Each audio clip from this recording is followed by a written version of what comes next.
Hello students, welcome to another video from last marker. আজকের ভিডিওতে আমরা উচ্চ মাধ্যমিক 2024 সালের রাষ্ট্রবিজ্ঞান সাবজেক্টের সাজেশন নিয়ে আলোচনা করব। মূলত আমরা অষ্টম অধ্যায় দেখে নেব, যেটি ভারতের আইন বিভাগ।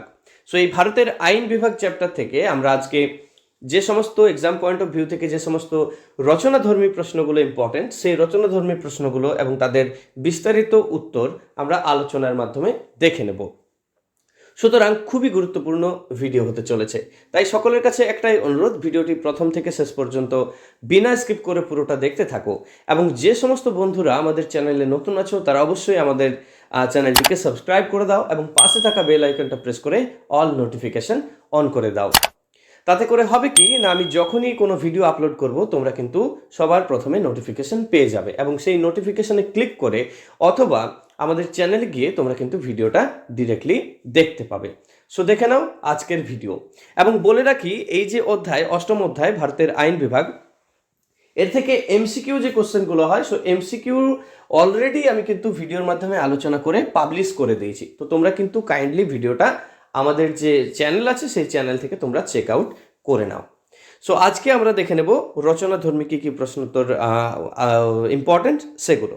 সো দেখে নাও, ফার্স্ট যে রচনাধর্মী প্রশ্নটা ইম্পর্টেন্ট, 1 নম্বরে দেখে নাও, ভারতের সংসদের লোকসভা ও রাজ্যসভার মধ্যে পারস্পরিক সম্পর্ক আলোচনা করো।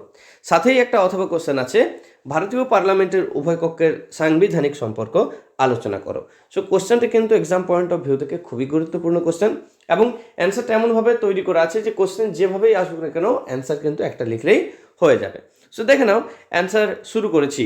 দেখে নাও, ভারতীয় পার্লামেন্টের বা সংসদের দুটি কক্ষের মধ্যে কখনো সমক্ষমতা আবার কখনো অধিক ক্ষমতা লক্ষ্য করা যায় এবং সংসদের নিম্নকক্ষ হচ্ছে লোকসভা এবং উচ্চকক্ষ হচ্ছে রাজ্যসভা। রাজ্যসভার সদস্যরা পরোক্ষভাবে নির্বাচিত বা মনোনীত, আর অন্যদিকে লোকসভার সদস্যরা জনগণের দ্বারা প্রত্যক্ষভাবে নির্বাচিত। সো রাজ্যসভা এবং লোকসভার পারস্পরিক সম্পর্কের দেখো 3টি দিক রয়েছে এবং প্রত্যেকটি দিক কিন্তু আমরা খুব ভালোভাবে আলোচনা করেছি। দেখে নাও, প্রথমত অর্থ বিল ছাড়া অন্য বিল পাসের ক্ষেত্রে উভয় কক্ষ সমক্ষমতা সম্পন্ন এবং এক কক্ষে বিল উত্থাপনের পর সেটি গৃহীত হলে অন্য কক্ষের সম্মতির জন্য তা পাঠানো হয় এবং বিলটি উভয় কক্ষে গৃহীত হওয়ার পরেই তা রাষ্ট্রপতির সম্মতির জন্য পাঠানো হয়। নেক্সট রয়েছে দেখো, দ্বিতীয়ত যেটা আছে না, উভয় কক্ষই সংবিধান সংশোধনের প্রস্তাব উত্থাপন করতে পারে। যেমন 1989 সালে 63 এবং 64তম সংবিধান সংশোধনের প্রস্তাব রাজ্যসভার সমর্থন না পাওয়ায় বাতিল হয়ে যায়।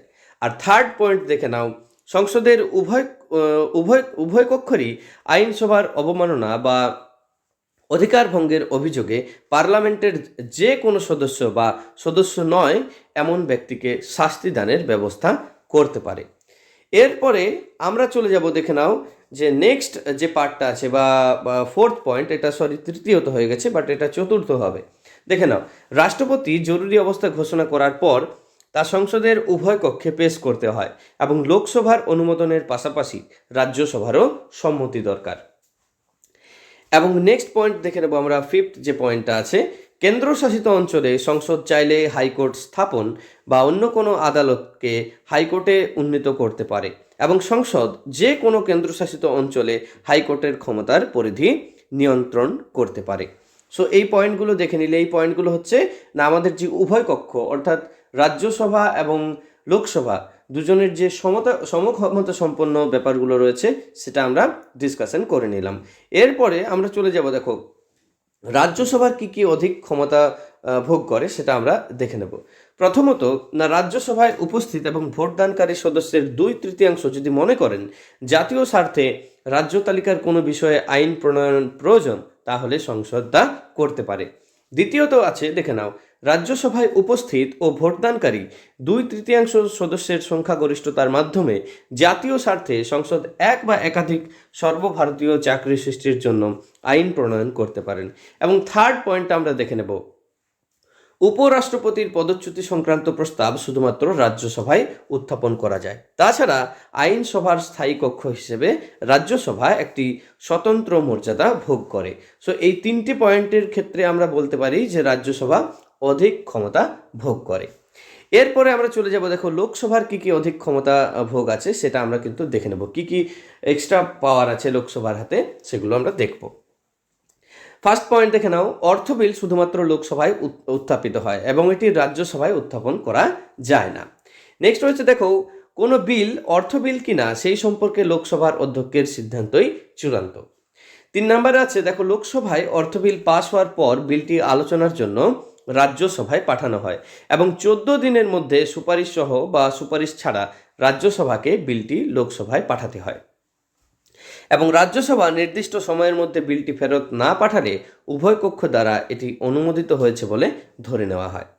এরপরে 4 নম্বর দেখে নাও, অর্থ বিল বাতিল করার কোনো ক্ষমতা কিন্তু রাজ্যসভার হাতে নেই। এবং 5 নম্বরে রয়েছে দেখো, সাধারণ বিল পাসের ক্ষেত্রে লোকসভা ও রাজ্যসভার মধ্যে বিরোধ সৃষ্টি হলে সংখ্যাগরিষ্ঠতার জন্য লোকসভার জয় হয়ে থাকে। এবং লাস্ট পয়েন্ট দেখে নাও, লোকসভা শাসন বিভাগকে নিয়ন্ত্রণের ক্ষেত্রে রাজ্যসভার চেয়ে বেশি ক্ষমতা ভোগ করে এবং মন্ত্রী পরিষদ লোকসভার কাছে দায়িত্বশীল থাকে। সো এভাবেই তোমরা কিন্তু পয়েন্টগুলো দেখে নিতে পারো। এবং একটা গুরুত্বপূর্ণ কথা তোমাদের বলে রাখি, এই যে কোশ্চেন এবং অ্যান্সারের পিডিএফটা আছে এটা তোমরা কিন্তু ফ্রিতে পেয়ে যাবে, একদম কোনো রকম টাকা লাগবে না।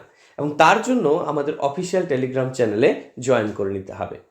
আর ভিডিও রিলেটেড কোনো রকম যদি আপডেট পেতে চাও তাহলে আমাদের দুটো পেজ আছে, অফিসিয়াল ইনস্টাগ্রাম এবং ফেসবুক পেজ, সেই দুটো পেজ তোমরা অবশ্যই ফলো করো। আমি ইনস্টাগ্রাম, ফেসবুক এবং টেলিগ্রাম তিনটের লিঙ্ক ভিডিও ডেসক্রিপশন বক্সে অলরেডি দিয়ে দিয়েছি। এছাড়াও আমাদের ইউটিউব চ্যানেলের অ্যাবাউট সেকশনে গিয়েও লিঙ্কগুলো তোমরা পেয়ে যাবে। সুতরাং সেই লিঙ্কে ক্লিক করে খুব সহজেই আমাদের সাথে জয়েন করে নিতে পারো। সো এরপরে চলো দেখে নিই নেক্সট যে কোশ্চেনটি ইম্পর্ট্যান্ট সেই কোশ্চেনটি। সো কোশ্চেন নাম্বার 2 দেখে নাও, ভারতীয় পার্লামেন্টের আইন পাশের পদ্ধতি ব্যাখ্যা করো। সো এটি কিন্তু এক্সাম পয়েন্ট অফ ভিউ থেকে আরেকটা গুরুত্বপূর্ণ কোশ্চেন। সো দেখে নাও, সূচনা না, পৃথিবীর প্রায় প্রতিটি রাষ্ট্রের আইন বিভাগের প্রধান কাজ হচ্ছে আইন প্রণয়ন করা এবং ভারতবর্ষের কেন্দ্রীয় আইনসভাও এই নিয়মের ব্যতিক্রম নয়। ভারতের আইনসভার প্রধান কাজ হচ্ছে সময়ের সঙ্গে সামঞ্জস্যপূর্ণ নতুন আইন প্রণয়ন করা এবং পুরনো আইন বাতিল বা সংশোধন করা। সো দেখে নাও, এভাবেই আমরা কিন্তু সূচনা পোর্শনটা শুরু করেছি। এরপরে আমরা চলে যাব দেখো আইন পাসের যে পদ্ধতি, বাকি পয়েন্টগুলো তোমরা কিন্তু কোশ্চেনের যে প্যাটার্ন অনুযায়ী তোমরা লিখবে এবং বললামই আমাদের পিডিএফটাতে সবকটা পয়েন্ট দেওয়াই আছে ভালোভাবে বিস্তারিত।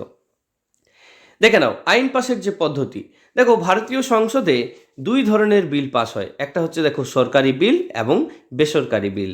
আবার দেখে নাও সরকারি বিলকে আবার আমরা দুটো টাইপ বা দুটো ভাগে ভাগ করতে পারি, একটা হচ্ছে সাধারণ বিল আর একটা হচ্ছে অর্থ বিল। দেখে নাও, ভারতীয় সংবিধান অনুসারে তা কেন্দ্রীয় আইনসভায় যে কোনো ধরনের বা সাধারণ বিলকে আইনে পরিণত করতে গেলে 7টি পর্যায়ে অতিক্রম করতে হয়। দেখে নাও, ফার্স্ট পর্যায়ে হচ্ছে বিল উত্থাপন। সো অধ্যক্ষ বা স্পিকারের অনুমতি সহকারে সাংসদ যে কোনো কক্ষে বিলটি উত্থাপন করেন এবং উত্থাপক বিলটির উদ্দেশ্য, প্রকৃতি, শিরোনাম এবং বিলটির মূল নীতি সম্পর্কে তার বক্তব্য প্রদান করেন এবং উত্থাপনের পর বিলটি সরকারি গেজেটে প্রকাশিত হয় এবং সংখ্যাগরিষ্ঠের সমর্থন পাওয়ার পরেই কিন্তু বিলটি আলোচনার জন্য গৃহীত হয়। এরপরে আমরা ডিরেক্টলি চলে যাব দেখো দ্বিতীয় পর্যায়টা। না, এই পর্যায়ে মূল উত্থাপক বিলটির ভবিষ্যৎ সম্পর্কে যে কোনো একটি প্রস্তাব আইনসভার সংশ্লিষ্ট কক্ষের সামনে উপস্থাপন করতে পারেন। দেখে নাও, পয়েন্ট করে দেওয়া আছে বিলটি এখনই বিবেচনার জন্য গ্রহণ করা হোক বা বিলটিকে সিলেক্ট কমিটিতে পাঠানো হোক। 3 নম্বরে তিনি বলবেন যে বিলটিতে সংসদের একটি যুক্ত কমিটিকে পাঠানো হোক বা বিলটিকে জনসাধারণের মতামতের জন্য গণভোটে প্রদান করা হোক। এইভাবেই আমাদের সেকেন্ড পর্যায়ে শেষ হয় এবং তৃতীয় পর্যায়ে সেটি আমরা কিন্তু দেখতেই পাচ্ছি পয়েন্ট আকারে লেখা আছে। না, উপরোক্ত 4টি প্রস্তাবের প্রথমটি হওয়ার পর তা বিবেচনার জন্য দিন ধার্য করা হয় এবং বিলটিকে সিলেক্ট কমিটিতে সিদ্ধান্ত গ্রহণের পরে কয়েকজন সদস্য নিয়ে একটি কমিটি গঠন করা হয়। সো এভাবেই তোমরা কিন্তু দেখতে পাচ্ছ প্রত্যেকটা পয়েন্ট বা প্রত্যেকটা পর্যায় আমাদের পিডিএফটাতে দেওয়া আছে। চতুর্থ পর্যায়, পঞ্চম পর্যায় এরকমভাবে কিন্তু তোমরা দেখতে পাবে। ষষ্ঠ পর্যায় এবং সপ্তম পর্যায় পর্যন্ত সবকটা পয়েন্ট খুব ভালোভাবে একদম ডিটেলসে আমাদের পিডিএফটাতে আলোচনা করে দেওয়া আছে। সো অবশ্যই তোমরা পিডিএফটা কিন্তু আমাদের টেলিগ্রাম চ্যানেল থেকে তোমরা কালেক্ট করে নাও। এবং বলে রাখি এই অধ্যায়টা দিয়ে আমাদের কিন্তু রাষ্ট্রবিজ্ঞানের সমস্ত ধরনের যে কোশ্চেন এবং অ্যান্সারগুলো আছে সেগুলো আমরা অলরেডি ভিডিওর মাধ্যমে আলোচনা করে দিয়েছি। তোমরা অবশ্যই আমাদের প্লেলিস্ট থেকে ভিডিওগুলো পরপর দেখে নিও।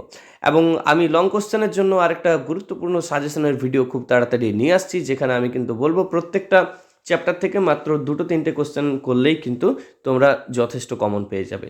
সো আজকের ভিডিওটি এই পর্যন্তই রাখলাম। যদি ভিডিওটি ভালো লেগে থাকে তাহলে অবশ্যই আমাদের সাথে জয়েন করে নাও এবং ভিডিওটিকে একটি লাইক করে দাও, বন্ধুদের সাথে শেয়ার করতে ভুলো না। সো দেখা হচ্ছে পরের আরেকটি ভিডিওতে। ধন্যবাদ।